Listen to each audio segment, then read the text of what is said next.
क्षय मुक्त होगा राष्ट्र अपना, स्वस्थ होगी भारती, समृद्धि भी आकर उतारेगी हमारी आरती। मैं आपके सामने अपनी एक लघु कथा प्रस्तुत करने जा रहा हूं। शीर्षक है निश्चय मित्र। सूरज के लाल लाल किरणों के बीच जीवन की रोशनी की तलाश कर रहे विराट को आज पूरी रात नींद नहीं आई।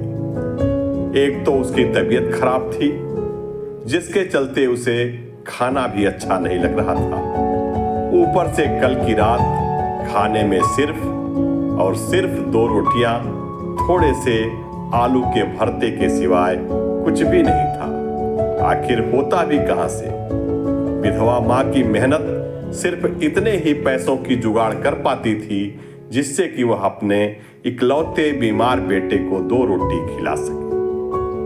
शहर के अंतिम छोर पर बंधे निर्मल आवास के फ्लैट्स के निचले कमरे में अपने किस्मत की लड़ाई लड़ रही दुर्गावती के सिर से पति का साया पहले ही उठ चुका था। भला हो उसकी अनाज छांटने वाली सुपेली की बुनाई वाली हुनर का, जिसे उसने अपने पति स्नेही से ही सीखा था और यही उसके गुजारे का साधन बन गया था। लेकिन इससे तो सिर्फ 2 जनों के नमक रोटी का ही जुगाड़ हो पाता था। जिंदगी की बाकी लड़ाई उसके जीवन में जस की तस थी। सरकारी अस्पताल से आई बलगम की रिपोर्ट में विराट को टीबी की बीमारी निकल कर आई। रिपोर्ट को लेकर विराट बुरी तरह से सदमे में आ गया था। लेकिन अगले दिन सरकारी अस्पताल से उसे दवाई मिल गई तो उसे थोड़ी राहत मिली। लेकिन टीबी की बीमारी और अपने 2 रोटी के इंतजाम की चिंता उसे अभी भी सता रही थी। विराट ने अपनी फटी चादर को सिर की ओर खींचते हुए लंबी आह भरी। अचानक दरवाजे की कुंडी बजी।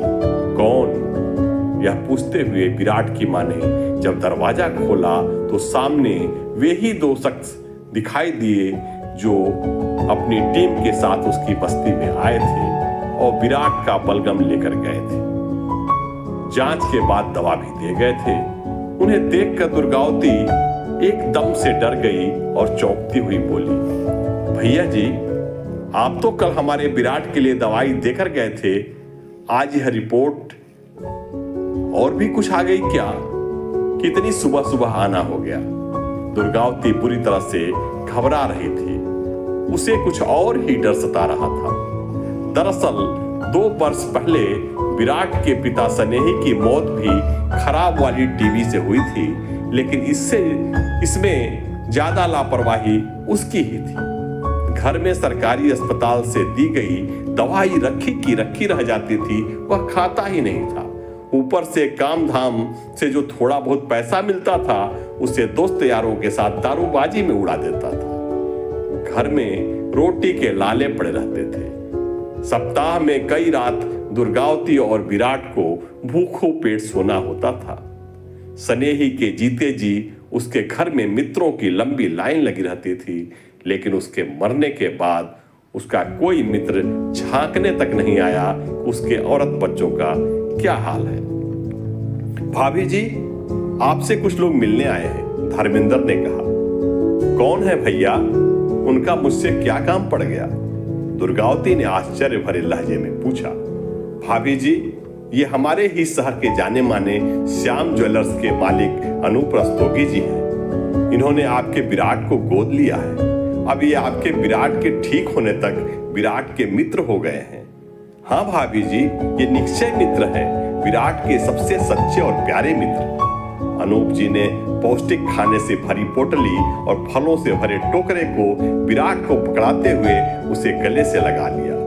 विराट भी अनूप जी से ऐसे लिपटा मानो वह स्नेही के सीने में लगा हुआ। दुर्गावती ने आश्चर्य भरी नजरों से एसटीएस धर्मेंद्र और अनूप जी को देखा।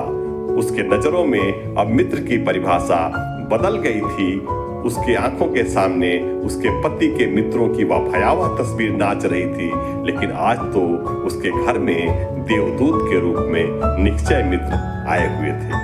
धन्यवाद।